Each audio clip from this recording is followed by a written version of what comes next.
Welcome to the adventures of self.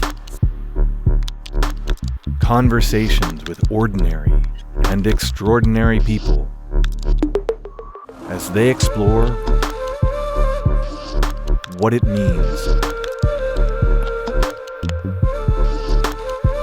to be self-expressed. Come on in. Join the adventure.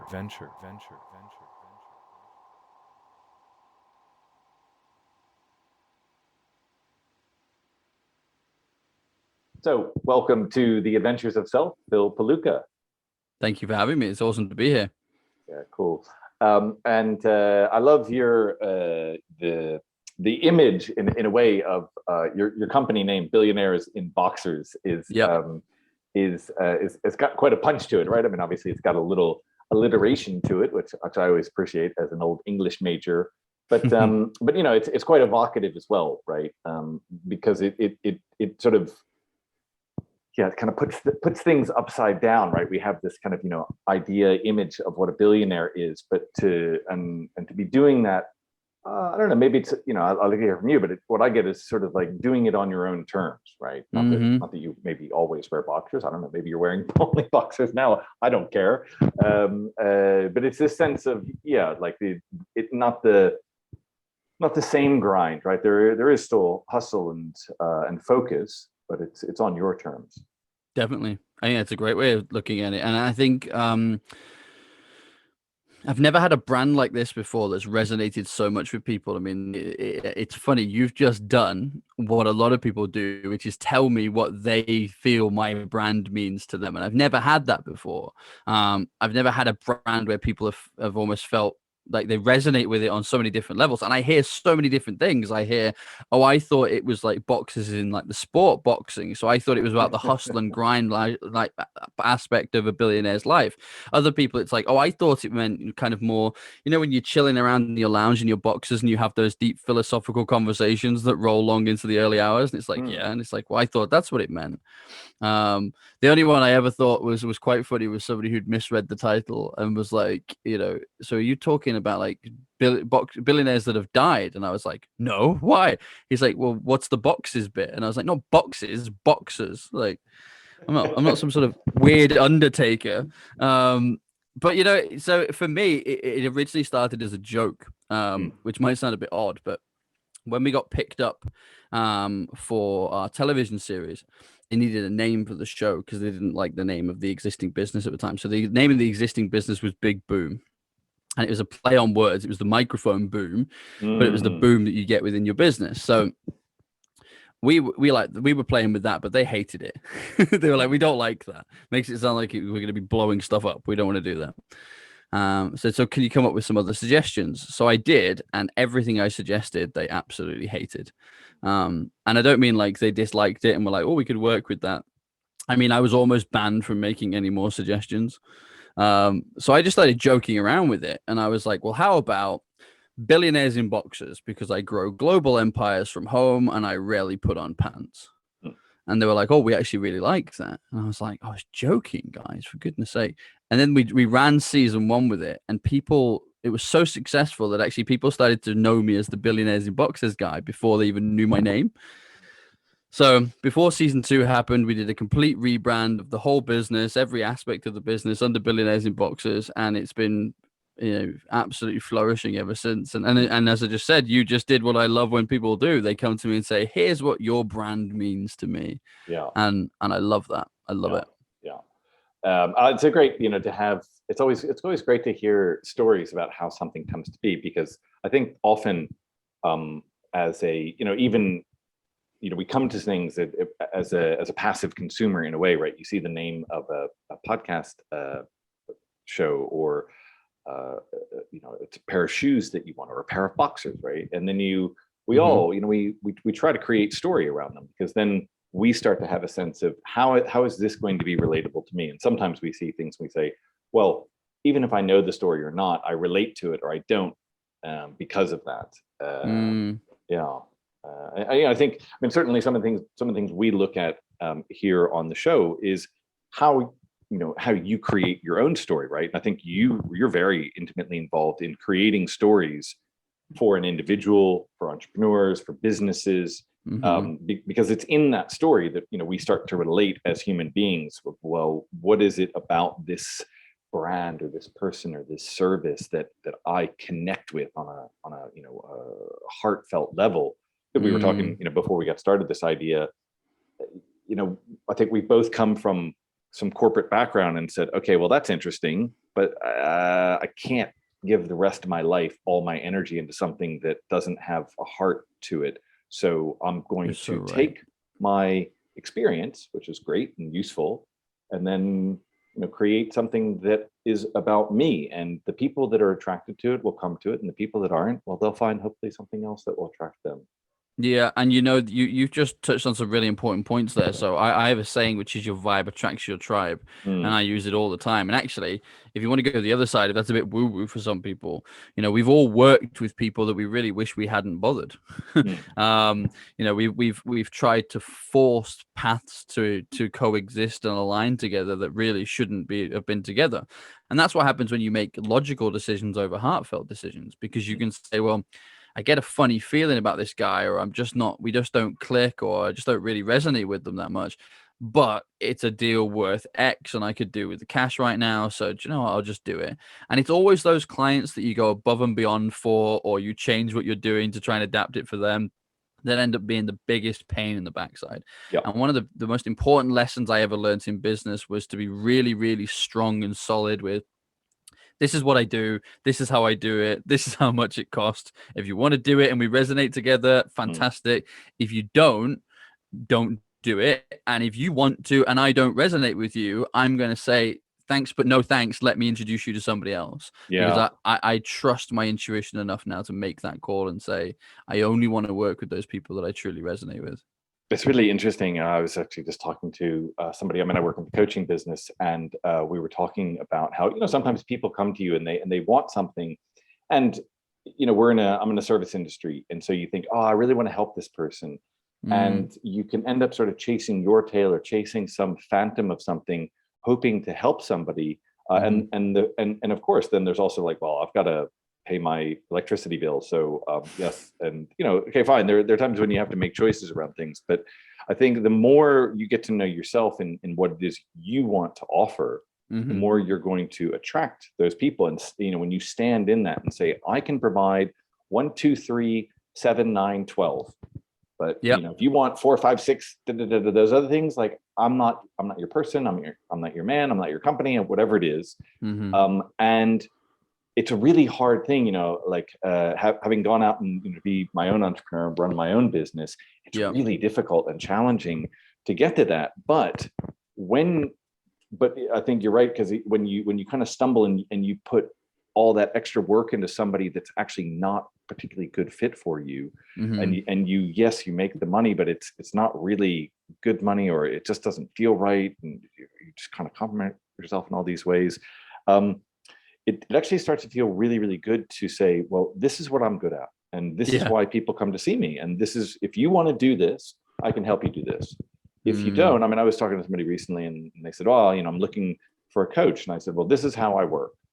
And if this is interesting to you, that's great. If not, I can happily introduce you to 3, 10 other coaches and call them up. I don't need a commission. It's not like that. It's just, I would rather you work with the person that's going to serve you, because if I can't, we're going to be struggling the whole time, and it's not going to serve you, and it's actually not going to serve me either. See, but it's interesting because you touched on a point there, and I think we agreed 90% of what you just said. I do monetize it, so I monetize the no's, not because, and I never sell somebody to somebody or introduce somebody that's not right for them.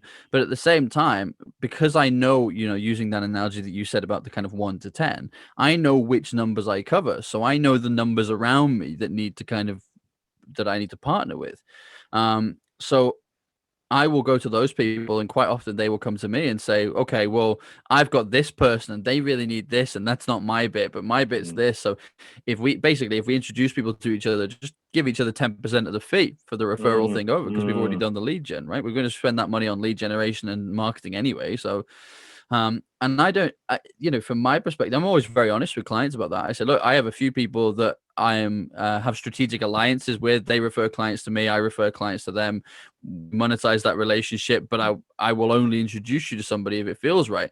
And remember that you get to make the decision here. If I introduce you to them and it doesn't resonate with you, just say no.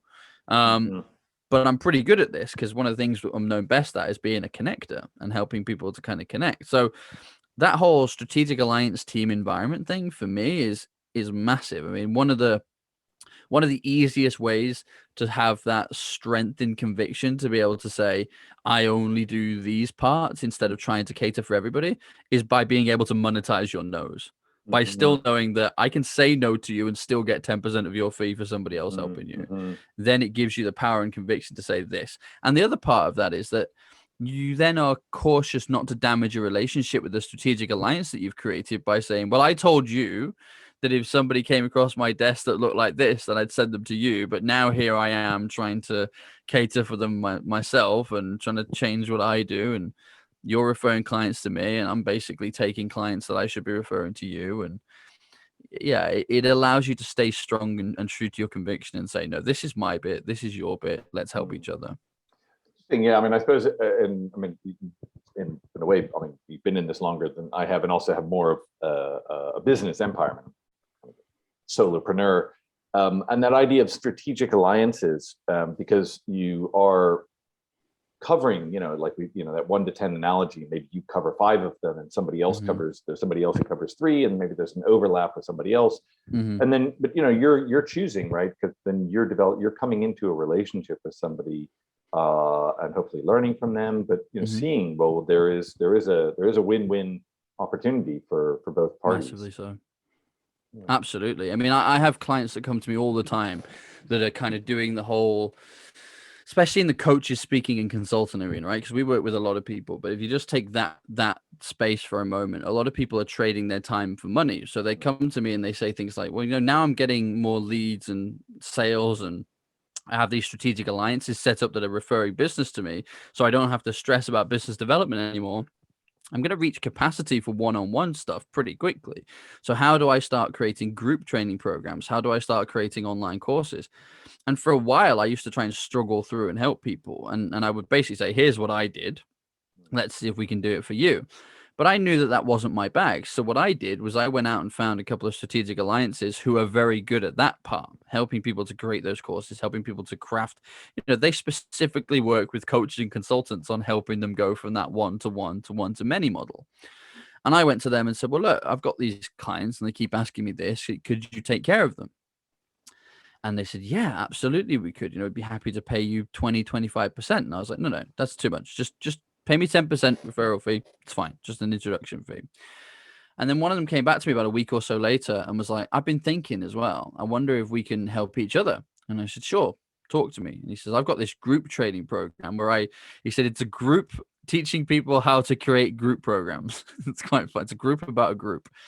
And I said, okay. And he said, but once they get to the end of that training, they've now got a course ready for sale. They've structured it differently. But the challenge that most of them have is they can't generate the sales, the leads, the business development, anything. And he said, and given that that's what you do so well through strategic alliances, why don't I refer them onto your program immediately afterwards and you give me 10% of the fee? So that one relationship where I went out looking for a better solution for my customers ended up producing another 10 to 20 people per month going through my group training program, which is $20,000, $30,000 worth of additional revenue just from that one strategic alliance. And we're just sending business towards each other. Somebody says, I need help with this bit. I send them to Antonio, who is the profit engineer, if anybody wants to search for him. Antonio, when his people are finished with his program, they send them on to me and I take care of them from that bit. So it works a treat. I mean, why reinvent the wheel? Why overcomplicate this? Yeah, I mean, I definitely get this sense. We were saying before, and I have this, memory that when you work in an organization, a corporate organization, there is a lot of, you may be pitching against people, and I mean, there are certain alliances that happen naturally, but there tends to be much more, we're going to do all this in-house as much as possible. And so therefore what we're doing, when you go out to industry and you meet people, either you're meeting to pitch them directly, or you're meeting people and you're like, oh, you're quote unquote a competitor. Yeah. And so you're trying to glean something off of them or prevent them from taking something from you, or maybe you have an open kind of like, well, we're openly competitive and we'll just have a chat about it. But and I do think generally in the entrepreneurial space, and maybe some sort of more like new earth kind of space, it's like, well, abundance is there. So and money's a resource. So actually, what's more important, you were saying earlier, the importance of having more than just a business, right? This Absolutely. is, it's wonderful to have a business. It's wonderful to have a successful business, but we want family, we want friendships, we want culture, and all these other things. And so, I think a lot of people are because the economic system in many ways is sort of fracturing and breaking down and not serving people the way it did. People are saying, well, then what else is there for me to really connect with that's out there? Well, when you say the word abundance, I don't hear money. When you say the word abundance, I think abundance in every aspect of my life. Love, health, happiness, family, friendship, fun, laughter, good food, good wine. I was gonna say good women, but I'm married, so I'll get in trouble. Good woman. But it's this whole chicken and egg thing when people say, I'm hustling and grinding right now, but when I'm successful, I'm going to hire a personal trainer and get fit again. And it's like, no, you're not, because your success has been built on the wrong frequency at that point. I mean, what's that Einstein quote about? You can't solve a problem from the same frequency it was created or the same state it was created, however he worded it. Yeah. So when you see yourself in the future, if you see yourself as this wealthy entrepreneur that doesn't look like you look like right now because you're fit and you're healthy and you're running, then implement that into your life right now, because it may well be that you can't, I hate this word, but you can't afford to go to that restaurant or that Bahamas beach that you see yourself running on.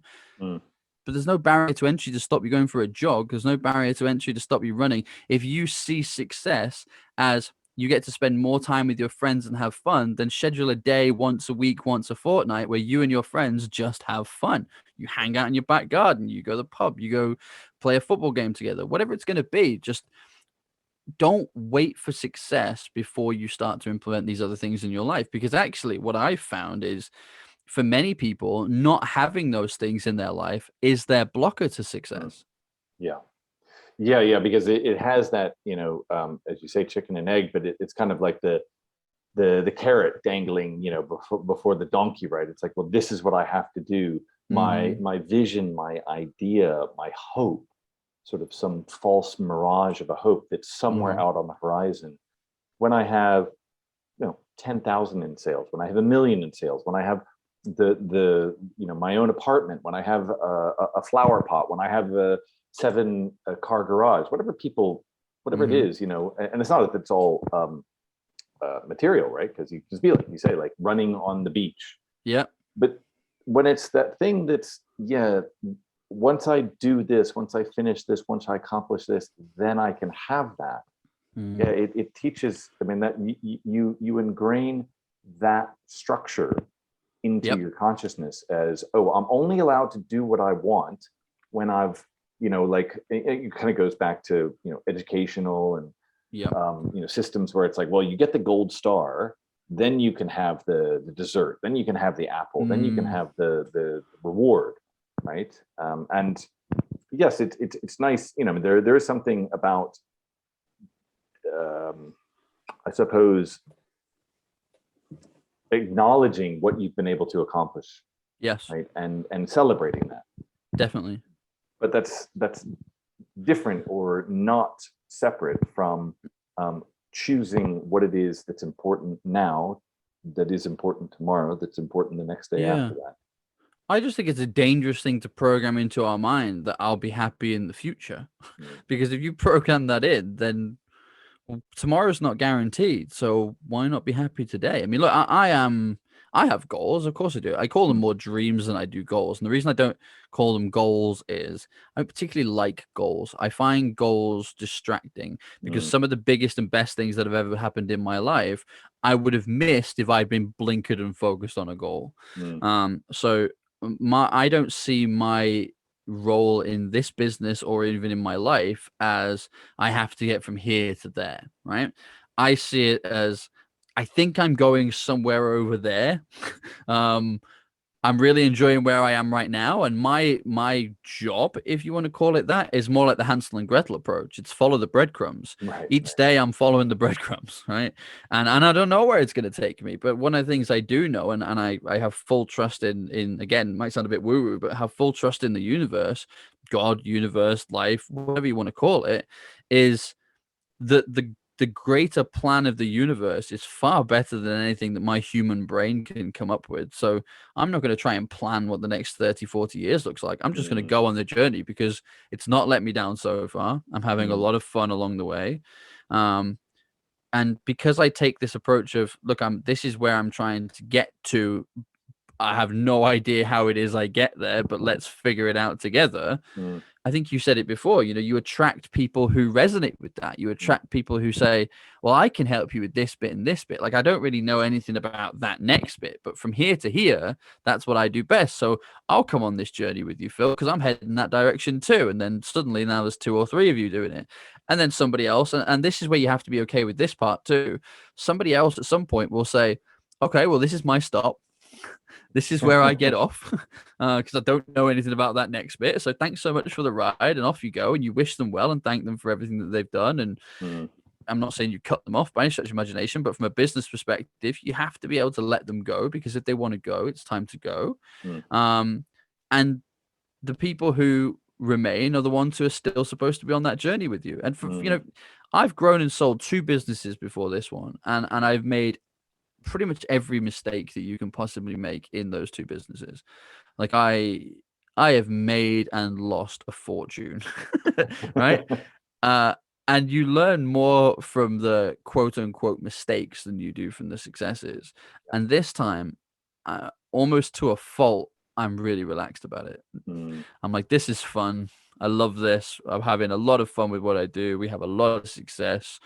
I love the people that I work with because we get to be very picky about who we work with. I love the people who are in my both inside of the BIB team and inside of my strategic alliance team.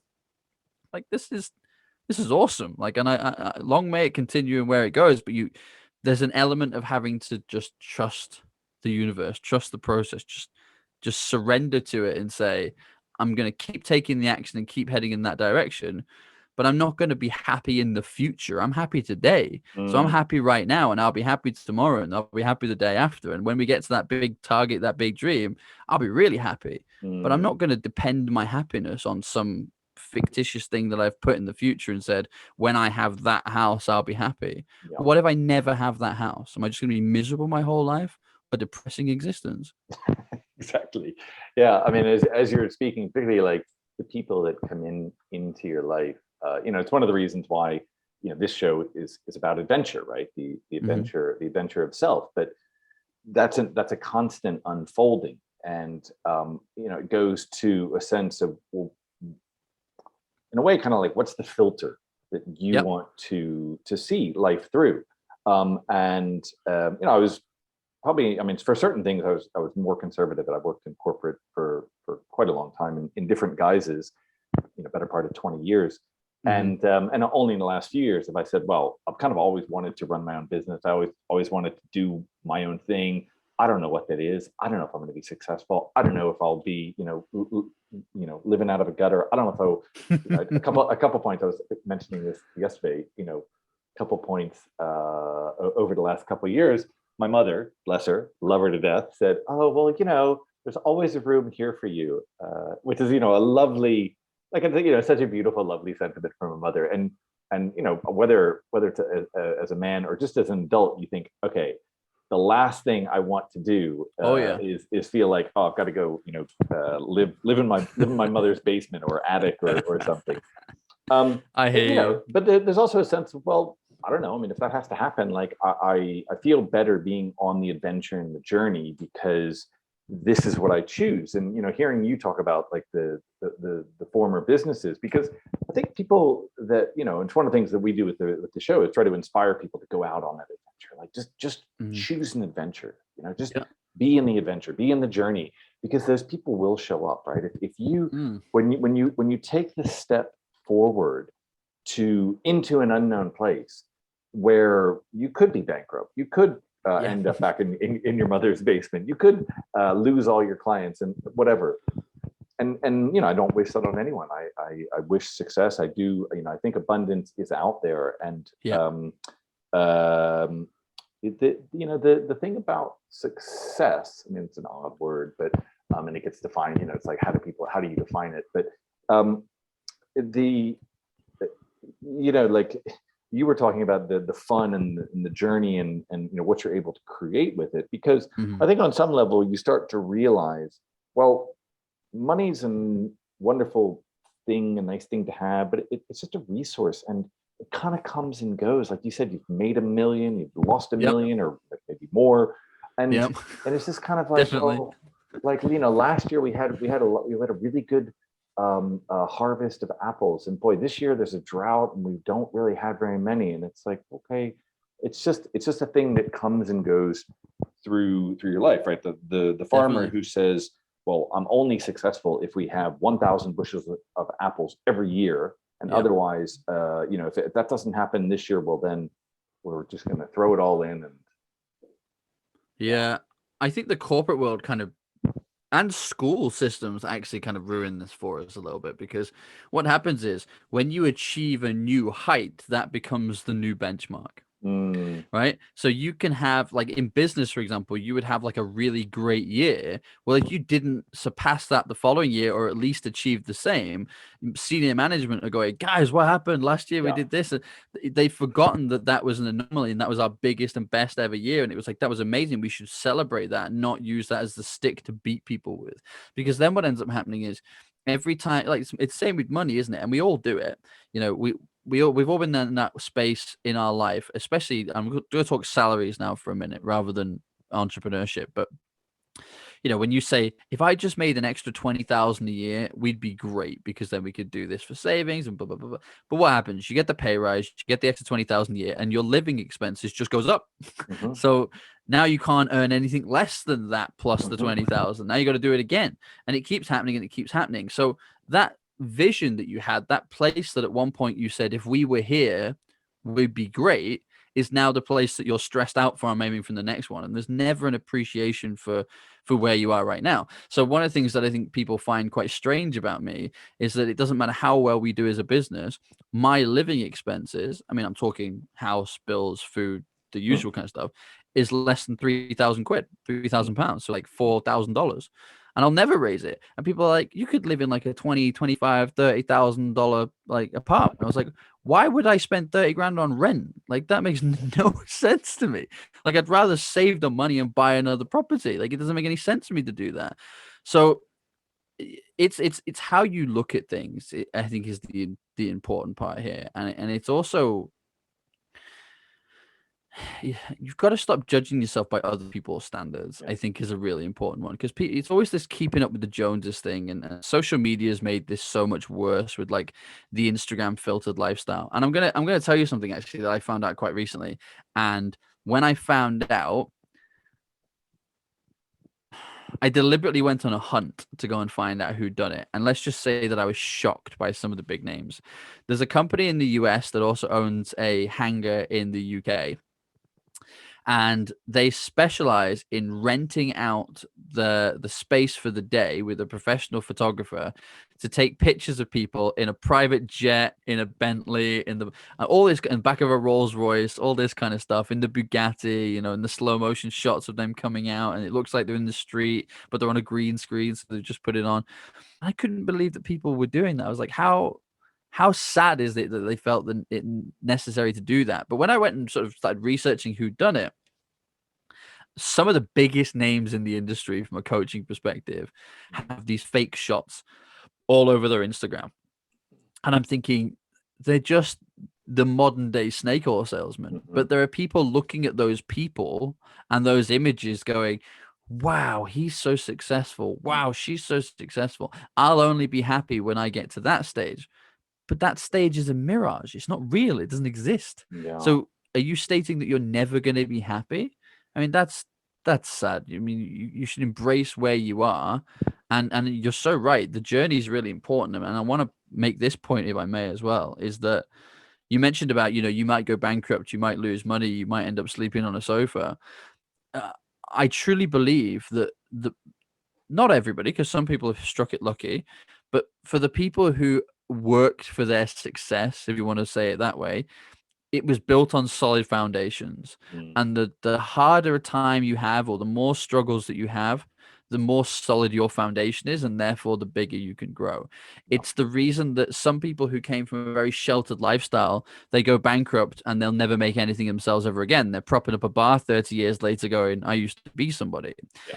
Yet somebody else will go bankrupt, and then it seems like 6 to 8 months later you're hearing about them again with another multi-million-pound business or another multi-million-dollar business.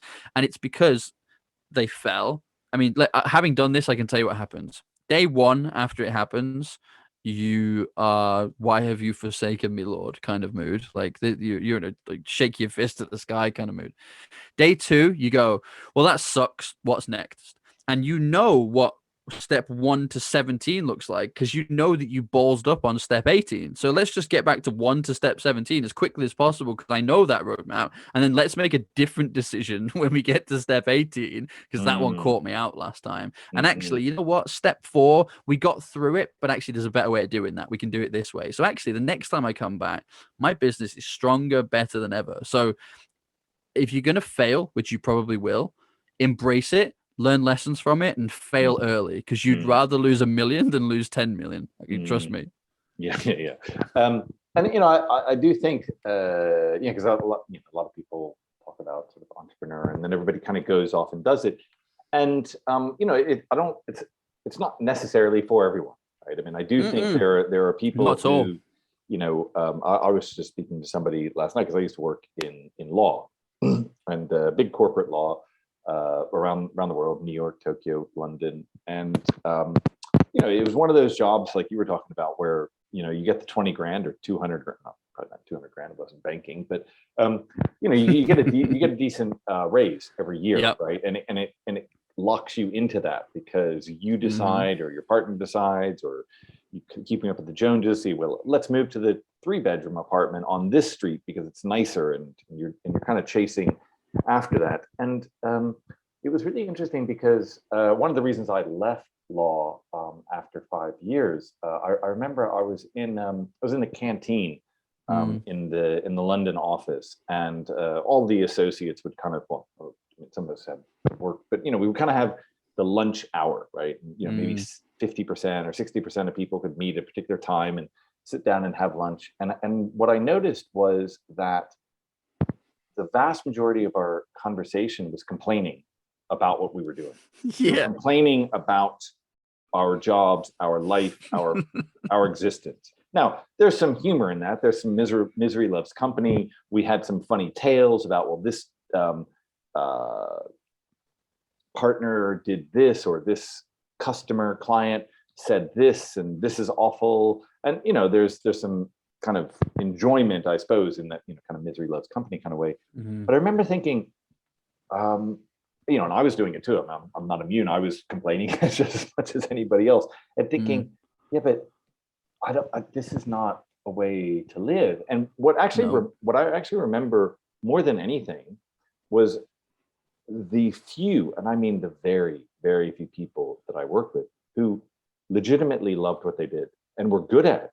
And it was such an anomaly to come across somebody, because it was like it became the standard. It's like, well, this is what I do, and yeah, we make this money, but God, life is miserable, and oh, this is so awful what we put up with, and well, only another 30 to 40 years of this, and then I can have that enjoyable life. But it was remarkable to remember a few people who truly loved and were good at what they did, and I remember thinking, wow, that's actually quite inspiring in its own way. It didn't relate to me. I wanted to change and get out, but it was like, I think there are things that whatever it is, it's like entrepreneur or being a part of something, or being part of a team, being, managing a team. It's not that everybody has to be doing 7 side hustles to be happy. No, not at all. I mean, look, I'd like to kind of, if I may, sort of talk about my team there. So I have a great team of people around me, in Billionaires in Boxes, and I mean, I have a great team of my strategic alliances, but they typically tend to be other business owners and entrepreneurs. But I'm talking specifically about the people that I hire that work directly for the business. Now, these are some of the most awesome people I've ever met. They are hugely passionate about Billionaires in Boxers. They love what we do. I love them for it. Many of the great ideas we have as a business came from them, not from me, because they're having direct conversations with people and I'm not. And they said, what if we did this? And then to go out and do some market research, turns out everybody loves it. And it's like, great, let's introduce that. They're not entrepreneurs, nor do they want to be, nor would it work if they were, because they'd be driving me crazy trying to, you can't have 10 chiefs. It doesn't exist. Like, using the sports analogy, you can't have 11 captains on a field, because who's doing the listening if everyone's doing the talking, right? And they, for me, are, it's again, using that sports analogy, this is a very easy team to be captain of, because I'm surrounded by completely awesome people, and actually I'm just there to support them in whatever way that I can to help them achieve their results. But the point that I'm trying to make is that they don't want to be entrepreneurs. Their aspiration is not to go off and start their own business or do whatever. Their aspiration is to continue to grow with this business and make sure that they're in the role that best suits them, that is most comfortable for them, that gives them the lifestyle that they want, gives them the fun. I mean, my business is entirely flexi time and remote working, and we have been for the past 6 years. So everyone's talking about COVID and like, oh no, you got to work from home. My team's been working from home for 6 years. This was like bread and butter for us. Mhm. This was normal every day, and people saying, "Oh, the additional emotional strain."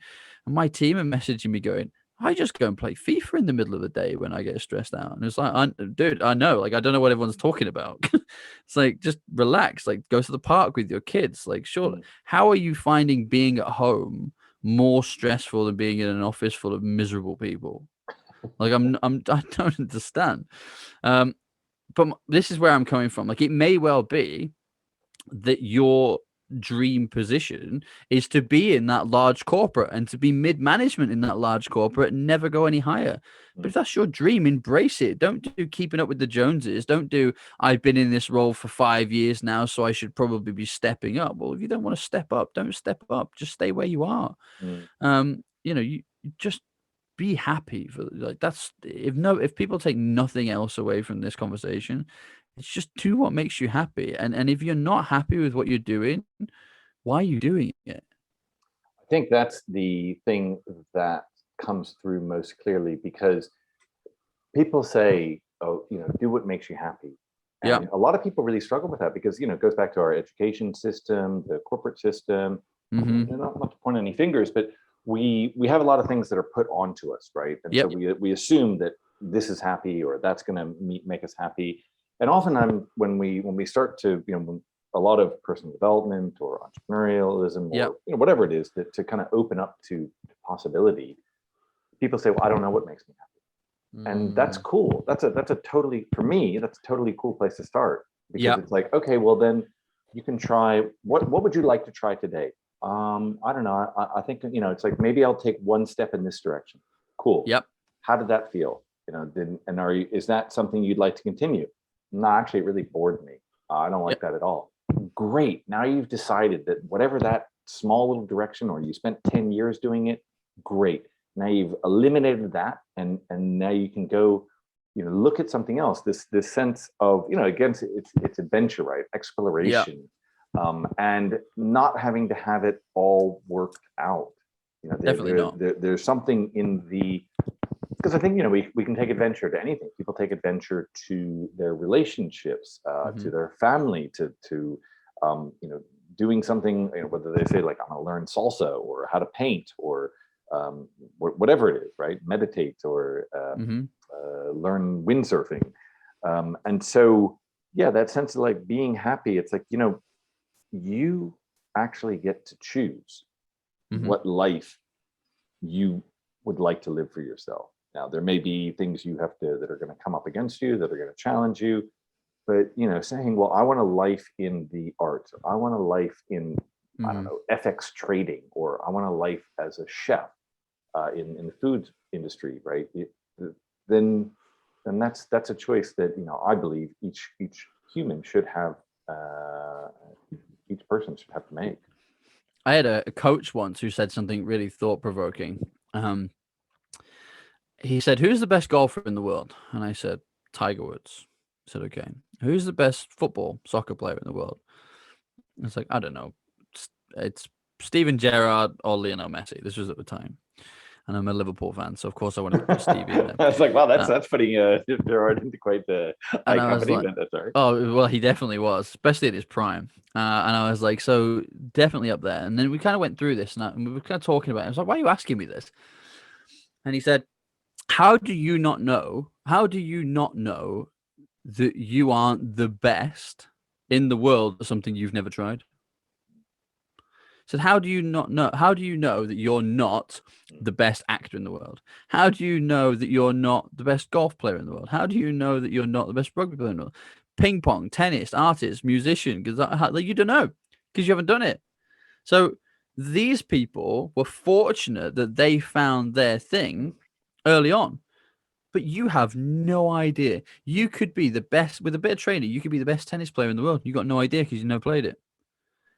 So you might not be, but along the way, you're going to find the things that you enjoy. You're going to meet people that you resonate with. You're going to get experiences, life lessons. Just go have some fun with it. Just go and try different things and see what happens. And actually, he was a spiritual coach of mine.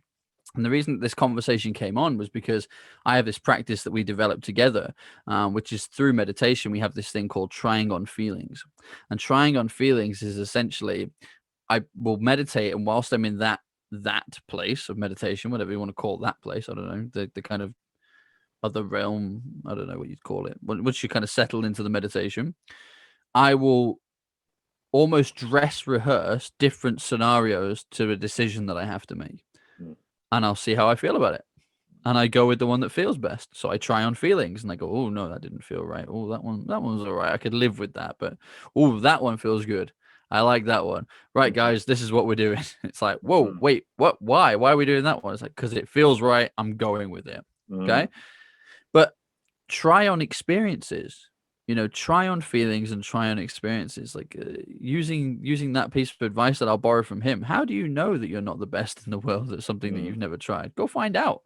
Go find that thing that makes you happy. And I'm not saying you have to be the best in the world at it to make you happy either. What I'm saying is if you're exploring things to see what makes you happy and what you're going to be good at and what you're going to be successful at, that's not wasted time. And like you said, even if you find something that you're like, oh no, it's really not that. I mean, for me, it's really not tennis. I am a horrific tennis player. Seriously, I'm really, really bad. Somebody asked me once, they said, would you want to come and do this charity tennis tournament? And I was like, I don't know how to play tennis. And I just get some lessons, it'll be fine. I mean, we're not exactly pros. So I went and had some lessons. About 6 lessons in, the tennis coach says to me, look, this really isn't your sport. I essentially play tennis like I play baseball. Ball comes towards me, smash it out of the thing. It's Right, like, right. what do I get any points for that? It's like, no, No. idiot. Control. I was like, no, I don't have any of that. I either smash it or I'm in trouble. Yeah, what you were saying, I mean, what I get from that is that, for me, it's the opportunity to use imagination, right? To that, that sort of like trying on feelings, because I think a lot of people think they think about something and they say, well, I don't have experience in that. I don't know the right people. It's too late for me. I don't have the money or the connections. And maybe that's true. Maybe it's not. But I just say, well, okay, let's go. Let's use our imagination, because imagination it's very odd that for most people, imagination is kind of it's become sort of a bit of a dirty word. It's like, well, that's what we had the luxury to do when we were a child, Yeah. or something. It's like, well, that's what I can do when I'm on a beach holiday somewhere. But if like whether it's, do you want to move to this neighborhood or that neighborhood? Well, use your imagination. What would life be like if you were there? What would life be Definitely. like in this other place? How does that feel? As you say, like, what does that bring up in you? Does that bring a feeling of excitement? Is that because then you start to, like, try out these different scenarios, right? Definitely. It's like the law of attraction, isn't it? I mean, like when the Secret movie came out, and I worked with a number of the coaches in the Secret movie, so I love that movie, so I'm not knocking it. But it kind of showed you one piece of it, because actually there's three things. It's thoughts, feelings, actions, Yeah. in that order. That's how you get things to manifest and you create them. I mean, there were too many people, I think, that would sit at home and they'd do like affirmations, and they'd look in the mirror and they'd say, I am beautiful. I'm going to attract the man of my dreams. Meanwhile, their subconscious brain's going, no, you're not. No, you won't. I mean, that's Exactly. pointless. You're talking while saying you're just wasting. You are wasting time doing that, because if you're not putting the feeling behind it and then taking the action. So using the analogy of I'm single and want a partner. I want to find the love of my life. What will that feel like when I find the love of my life? How am I going to know? Like, how do I know what's that feeling going to feel like inside when I meet that person that I'm going to spend the rest of my life with, and I'm going to build a family with, that's going to love me unconditionally? What does that feel like? But then you also need to do the third piece, which is take action. Because what you can't do is sit on the sofa and go, how come they've not found me yet? It's like, Yeah. because, well, unless this dude works for Amazon, you're probably not going to meet them, are you? Yeah. You need to I get think, out there and have these experiences. yeah, I mean, that is. I'm glad you brought in the critique of that, because I think that a lot of law of attraction got simplified. And it's just like, well, if I think about this strong enough, it will manifest. Well, good luck with that. Let me know if you can meditate the person of your dreams into your life, or £1 million into your bank account. Because often the other thing, I would say in my experience is, people that go through those affirmations, right? That it's like you're trying to make up for something that you feel inadequate of, and that's actually what has the power, right? It's like, oh well, I'm unlovable, so I've got to imagine being lovable. But actually, you're focused on how unlovable you are. But yeah, exactly. And I really think that idea of it is about taking action, and action can be, again, we were talking about like the Instagram world. See, we look at action, a screenshot of action, and assume, oh well, that's reality.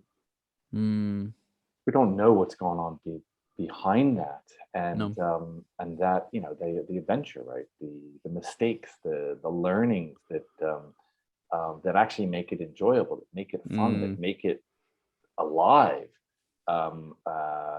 Going up to somebody to start a conversation and stumbling your way through something, and either deciding, oh, that is an interesting person, or gosh, I thought that person was going to be really interesting. Turns out we have nothing in common, right? It doesn't actually, in a way, it kind of doesn't matter what the result is, because it's always leading you to new opportunities, new discoveries, new adventures.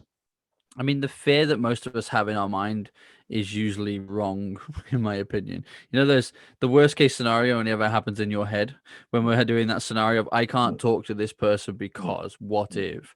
I mean, using the dating analogy, like, I can't go up to her and talk to her because what if she laughs at me in my face in front of everybody? Like, when does that ever happen? Like, that's the scenario that's happening in your mind. I mean, I had a friend. I mean, I won't say who because it's not very fair, but he had this major crush on this girl that he worked with for years, and he would talk to her at like the water cooler when they grab a coffee, but he would never ask her out. And we were always saying, dude, ask her for a drink, ask her, go on a date. And he's like, there's no way. Like, she'll just laugh at me, and then it's gonna be really awkward. I like this job. I'm gonna have to change jobs if I do that. Another guy in his department asked her out. They're now married, and he had to stand there at their wedding and watch. And then, like the wedding party happened afterwards, and they were having. He got her a drink, and they were having a dance, and he was saying, "Oh, you look amazing."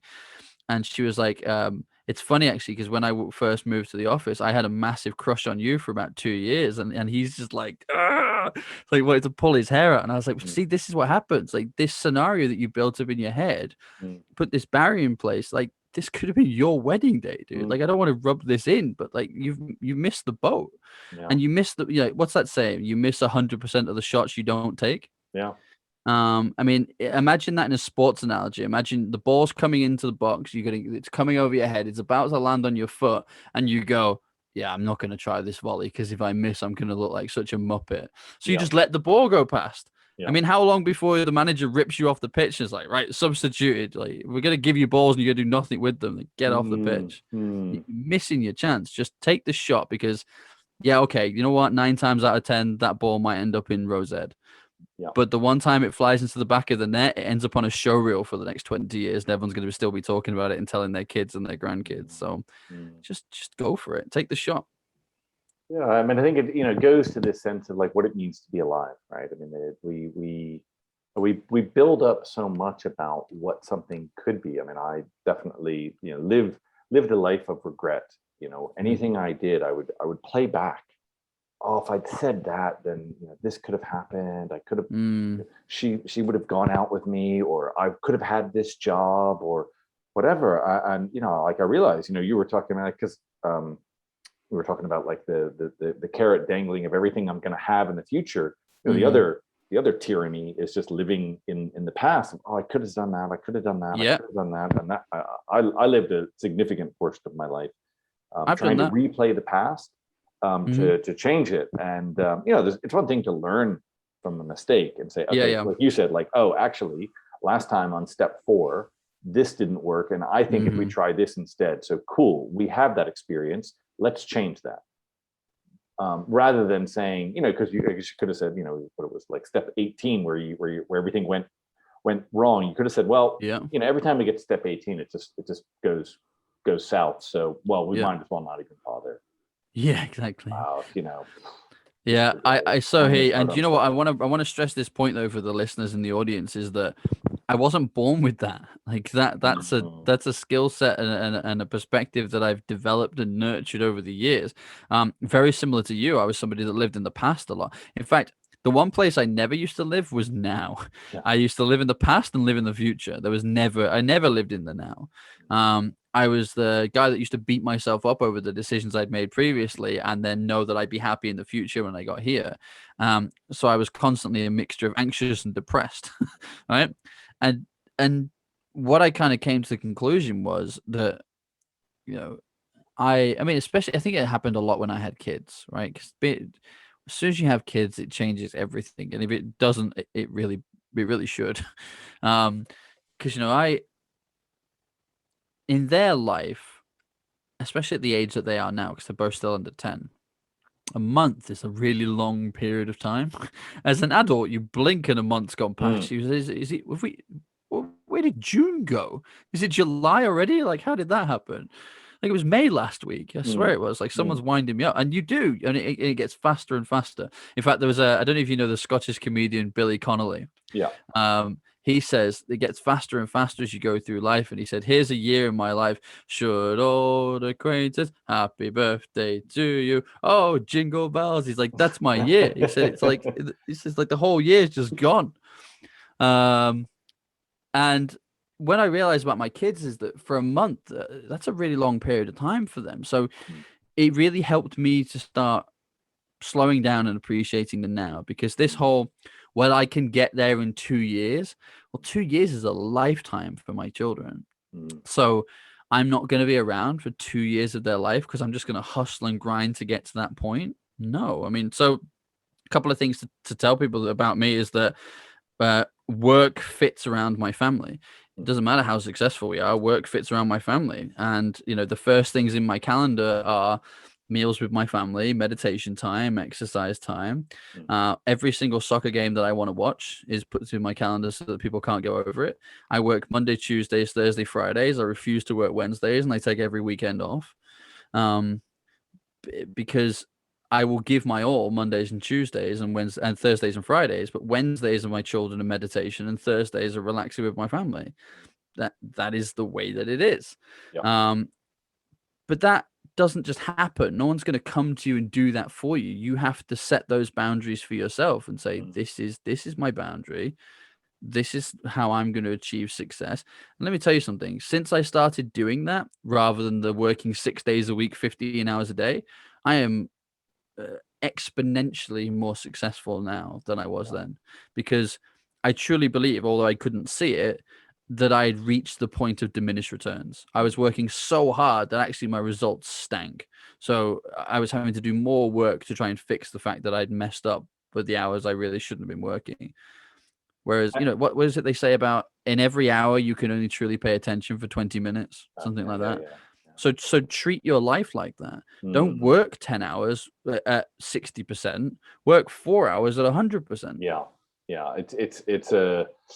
It is definitely a mind shift, because I know, and particularly when I was working in corporate and also running my own business, there's a sense of, oh my God, but I've got to do this. I've got to do this. I've got to do this. And you kind of chase that,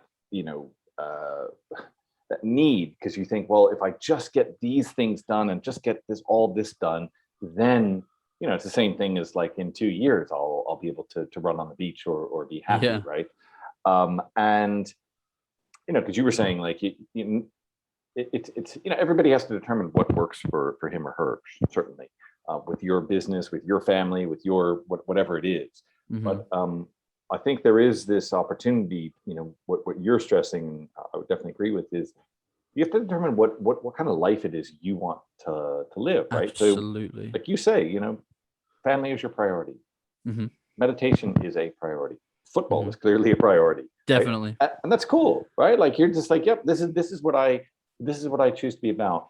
And I want to run a successful business, and I want to help people, right? Yep. And you do, right? I mean, you run a very successful business. Love it. And I think that it's like it seems paradoxical to say, well, if I work less, I'm going to be more successful. Not only that, but you can be not only more successful, but you're going to be more efficient, more. Oh. Absolutely. Because the time that you spend in that, you're like, okay, cool. I've got this period of time. So I'm going to make it work. I'm going to really show up for this person, for this client, for this task. Because the tasks where you're like, oh God, I've got 8 hours to focus on this. Yeah, you'll spend 3.5 hours just, like, well, let me get up and make another cup of tea. Let me walk around the block. And if you just say, no, this is the 2 hours or whatever, I'm going to this is all I'm going to do. Yep. Then you're focused in on that. So working smarter, not harder. I've got an intake group on Thursday. I think it's Thursday. I don't want to check while I'm on the call, but I'm convinced it's Thursday. And we are doing an intake group of about 10 people, 10 new clients, and it's at 5 p.m. UK time, something like that. Now, one thing that a lot of people don't know about me is I don't set an alarm to sleep, because I'm one of these people that if I set an alarm, I wake up every 5 minutes to check how long I've got left to sleep. So once I left the corporate that world, that was the first thing I did away with. I now wake up naturally whenever I wake up. If that's 6 a.m., great. If that's 10 a.m., fine. Like whatever. I'm going to sleep as much as my body needs me to sleep. But on that day, on the Thursday, I actually have nothing at all in my calendar. I wipe the entire day ahead of that group intake. I have playtime with my kids at lunchtime. And then about an hour to 90 minutes before the event, I'm going to meditate. So I am going to be doing exactly what you just said. They get my all. Right. So instead of, and that's why I do it in groups, because I used to do one-on-one, but instead of trying to fit in 10 hours worth of one-on-ones, where by the time I get to person 7 or 8, I'm absolutely exhausted and they're getting the dregs of what's left in the barrel because there's nothing left of Phil to give. Instead of doing a 1 hour strategy session with them each, we're doing a 2 hour strategy session all together. And the other reason I do that is I'm not some sort of egotistical person that thinks that I'm not the messiah to the business world. It doesn't make any sense. I'm good at my bit. But the amount of things that come out of those group discussions where people are like, oh, you could do this. And I'm like, such a great idea. Like I'd never even have thought of that. And people, I give them the tools, and then it's amazing to see what people build together as a result of that. I mean, I'm teaching them in that call how to use podcasting and media to create strategic alliances to grow and fuel their business. And I've left that room watching people do multi-million-dollar businesses, strategic alliances with each other. And it's like, I've only just taught you how to do this, and you're already doing it with each other. You've not even done any interviews yet. This is amazing. Like they've left that room going, hell, this is ridiculous. Strategy session number 1, day 1. I've just made X amount more money and reached these new clients and broken into that market. This is ridiculous.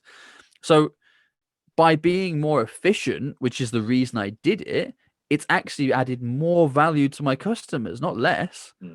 So one of the things that was a really interesting exercise for me, and I want to share this actually, if I may, before we go, because I think this for me was a real eye opener, and I wouldn't have done it had I not have fallen sick. So beginning of last year, I caught COVID, and I caught COVID from the football as well, of all things. And I developed long COVID, which really sucks, by the way. I mean, I know there's a lot of people that says it doesn't exist. I'm here to tell you it does. 7 months of pneumonia in and out of hospital. I can tell you that this thing seriously sucks. I mean, without trying to be melodramatic, there were times that I didn't think I was coming out of hospital again. I got rushed in twice with a suspected heart attack, and it wasn't a heart attack. I had inflammation around the lining of my heart and the muscles in between my rib cage that had all gone into spasm at the same time and was simulating a heart attack. This is felt like I couldn't breathe because I had like tight leather belt wrapped around my chest because I had pneumonia, and it took me ages to clear it. This is horrible. So the reason I'm telling you this anyway, because it's not that I want sympathy, because I'm getting better now, thankfully. The reason I'm telling you this is one of the most profound lessons of my life came out of this. So what happened was I realized that I was working 4 days a week, but now I didn't have 6 to 8 hours those 4 days a week. I had 2 hours those 4 days a week at best. So essentially, I now had to do my entire week's work in the space of what would have been a short day for me previously. So I went to all of my clients, current, past, and present, and I said, okay, I've only got 2 hours a day to focus on work, because other than that, I'm really fatigued. I'm running out of energy really quickly. It won't be for long, but it is what it is. So there's no point in me trying to figure out how to do 8 hours worth of work in 2 hours, because that's not going to work. So what is it that I do that's most valuable for you? Where do you kind of get the most value out of what I do?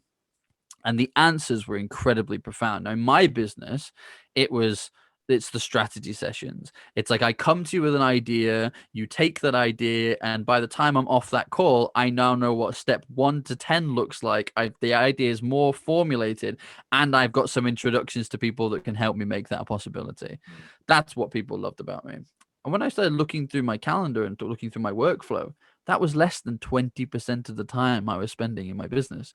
So 90 odd % of people wanted me to do and loved the bit about me that was less than 20% of my work. There's something extremely inefficient there. So I went through a big list, and it was drop it, delegate it, or do it. And I went through this huge list, and I just ripped stuff out like I was, Gordon Ramsay's kitchen nightmares when he does the menu. It's like gone. It's like that. It was like, no, okay, that's not me.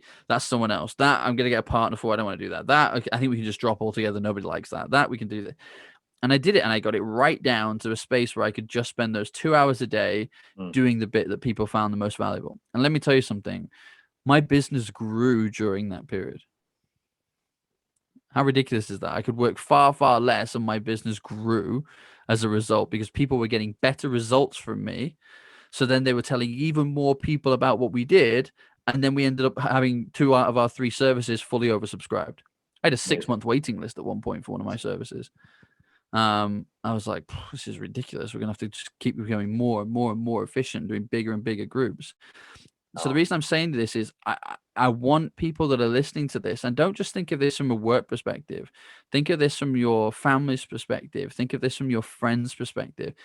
Go and ask them the question, what is it that I give to you that is most valuable to you? If I had 2 hours a day to dedicate to you, what would you want me to do during those 2 hours? And I think you'll be amazed by the responses that you get. It goes, you know, we kind of come full circle because it goes to that point of like, well, you know, you have an opportunity to see for yourself, but this is now reflection back of other people who say, well, this is what this is where your expertise is. This is where your possibilities are. Yep. And having that, and it's interesting. I was doing something, you know, kind of get these books that are, you know, kind of all a bit of the same, but you know, have a different way of doing it. Yeah. And it was, you know, how to sort of to structure some of your business, right? And it was like, okay, well, you know, you have a passion, you have an expertise, and it said the same thing. It said, well, go ask friends and family what you're passionate about, what you're expert at. I was fascinating, you know, getting things back from people. It's like, oh, yeah, it's wow, amazing, isn't it? really, really interesting to, you know, and it can be sort of like, sometimes it can feel like, well, I'm kind of doing this and it's just a bit of a lark, or, you know, it's not very useful. But if there's a focus to it, you know, people, you know, also like you have friends and family or clients, right? Trusted clients, right? They know you in ways you may not know yourself that well, because you think, oh, I provide XYZ. And they say, yeah, I know you provide XYZ, but what I really, really love is when you do PQR. That's amazing. And you're like, oh, is that what I do? And they're like, yeah, better than anybody. And you're like, oh, okay, well then maybe I should focus on that. And, you know, really, I really enjoy doing that. I didn't even realize that's what I do so well. But yeah, you're right. Yeah, you're so right. I mean, some of the insights that you get will be fascinating. One of the ones that my wife gave me, which was a real sort of mind-blowing one for me, was said, you always stand up when you have your best ideas. And I was like, what? She's like, she said, yeah, you stand up and you start pacing around. So in my office, I then I built a stand-up desk. So now when I'm doing my strategy sessions, I'm stood up for the strategy sessions. Because she's right. When I, it's like there's a flow of energy that goes through me, and I get excited. I just got to stand up, and it's like, right, we got to do this, and I get all animated. So now I know that I've built that into my work. You know, she's also like, you're always happiest when you're outside. So now I do as many of my calls as possible pacing around my garden, because it's when you get the best out of me. Yeah. So, but I wouldn't have known this, and it's like, well, what do I do when I'm in a bad mood? And she said, the quickest way of you getting yourself out of a bad mood is to put both of your headphones in and just listen to music.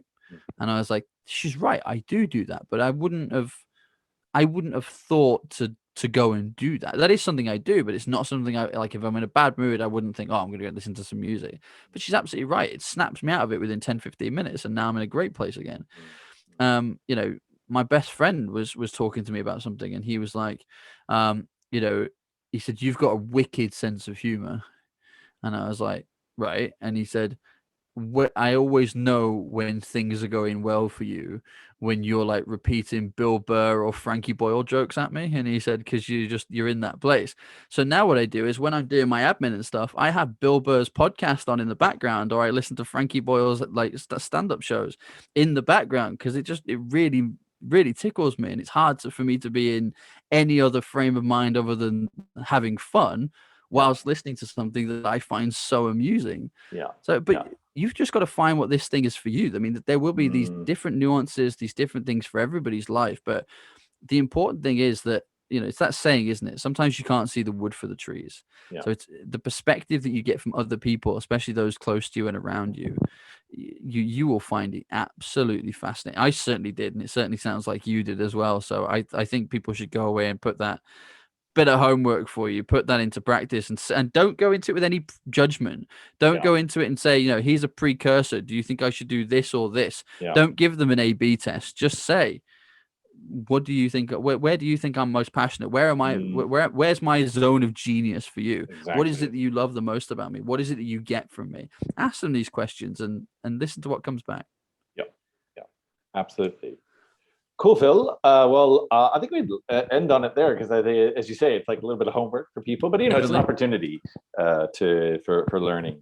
And I think we've covered a lot today. I've really appreciated this conversation. We could go on for much longer, but me too. Thank you for your time. You're most welcome. And we will continue our individual and collective adventures on down the road. We certainly will. Well, thank you so much for having me. It's been a real pleasure to be here. I hope the audience have enjoyed it. I hope they've taken a lot away from the conversation as well. I'm sure we both have, and I certainly have. So yeah, thank you for having me. Pleasure.